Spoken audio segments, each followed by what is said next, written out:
The Glengarry Phoenix has risen, and joining me now to speak about it is Steve Warburton. Welcome to the show, Steve. Hey, thanks for having me. Oh, it's great to have you here. I know I've attended a few events with you covering in the community. This is the first time we've had you on the show, so it's a pleasure. But let's get to know you first a little bit better. And who is Steve? And tell us a little bit about your life and career up to this point. All right, well, came out here from Alberta back in 2003 when I got offered the editorship. I'm not even sure if that's a word, editorship of the Glengarry News. Started there in June of 2003, and I guess as a lot of the viewers know, that went belly up in September. It was sudden.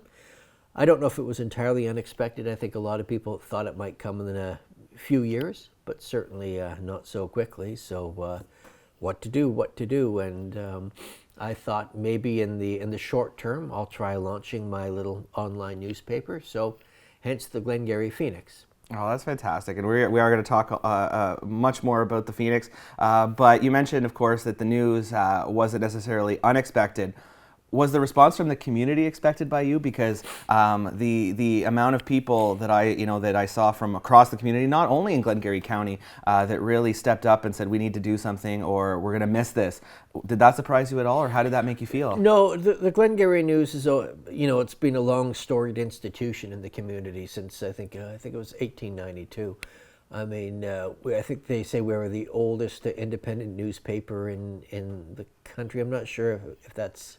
I'm not sure if I got that fact right, but yeah, like we were never swallowed up by a big chain, so there was never any shareholders they had to keep happy. But yeah, it was an institution. People said, part of their weekly ritual was reading the Glengarry News, and when it did shut down, I was approached by probably at least a dozen people every day in the week after the announcement, telling me how much they would miss the news and what they could do about it. And I guess that's part of the reason why I decided to launch my little online endeavor.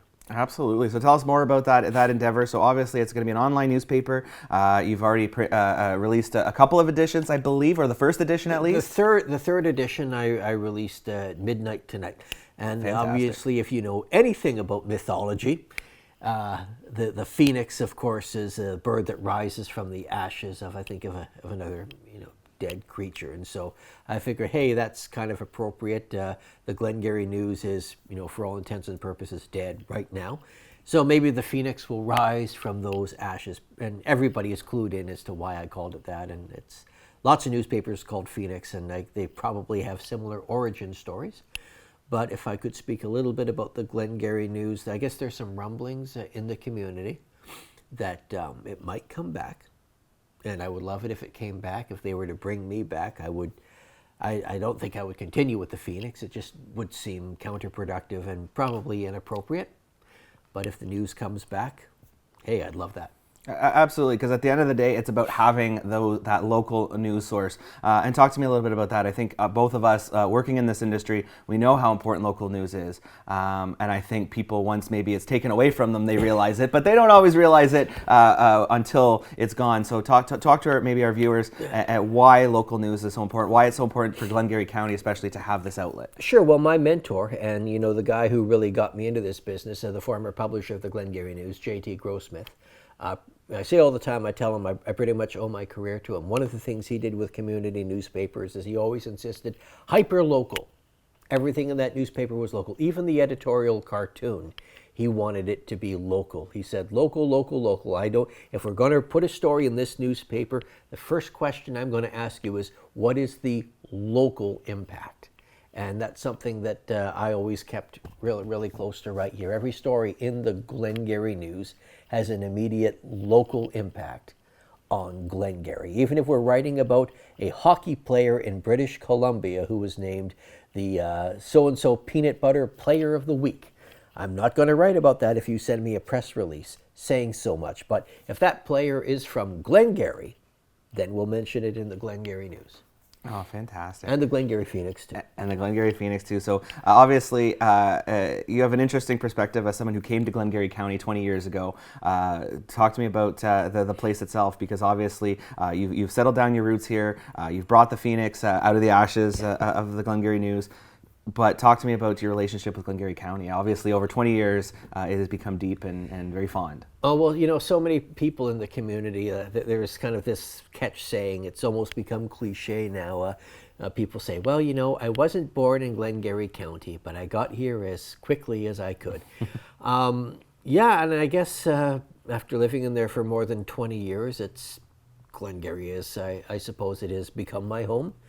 And time after time, when I ask people what they like so much about Glengarry, they say it's the people. And they're good people. They're supportive people. They all told me how devastated, like I said, they were when the news shut down, and said they'd support me and what I would do next. So I guess this is what we're doing the Phoenix. This is what we're doing next, absolutely. So how can people access the Glengarry Phoenix? Well, right now you can only access it online, www.glengarryphoenix.com. See, probably going to superimpose that right there. See, I'm pointing to it. Get on your browser right there. Type that in. You can only access it online thing, and I know some of the older generations aren't too tech savvy. They don't really like that, and I can certainly understand that. They want the actual product in front of them, but I can't afford to print it right now. Sorry, that's the only reason why there's not an actual newspaper version of it. But you can download the Phoenix in I think 5 different formats on the website. And you can pay for it with PayPal, debit cards, credit cards, whatever. Try to make it as user-friendly as possible. Even though I am not tech-savvy, I am a total Generation X Luddite, I suppose. My experience is just in the editorial product, and hopefully, if you can access it, you'll be pleased with what you see, with what you read.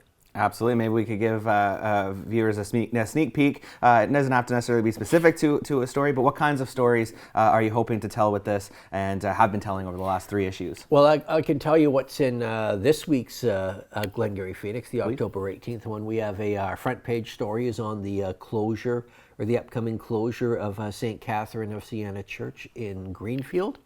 Did a little bit of a human interest story on the North Glengarry's Touch a Truck Day in Island Park that was on Saturday. There is a feature of a new historical book about some of the cemeteries in Glengarry and one in Cornwall. Interesting historical facts about that. We've got our regular 20 questions feature with North Glengarry Councillor Jeff Manley. We've got Auld Lang Syne, which I'm able to provide. It was one of the most favorite features in the Glengarry News, and thankfully the former president of the Glengarry News has allowed me to include that in the Glengarry Phoenix. We have stories about upcoming Halloween celebrations. We've got a story about the upcoming musical at Glengarry District High School, a story about North Glengarry Mayor Jamie MacDonald getting to be warden of the United Counties for a 3rd term in a row. Other stories from the United Counties. We always cover North Glengarry Council, South Glengarry Council. Basically, I'm trying to do everything I did at the Glengarry News, plus more. So for all things Glengarry, check out the Glengarry Phoenix. Well, we wish you the best of luck, Steve. Obviously, your work with the Glengarry News will always be remembered, but you're forging a new path and making an impact in the community with the Glengarry Phoenix. So best of luck, and thank you for joining us today. Well, thank you for having me.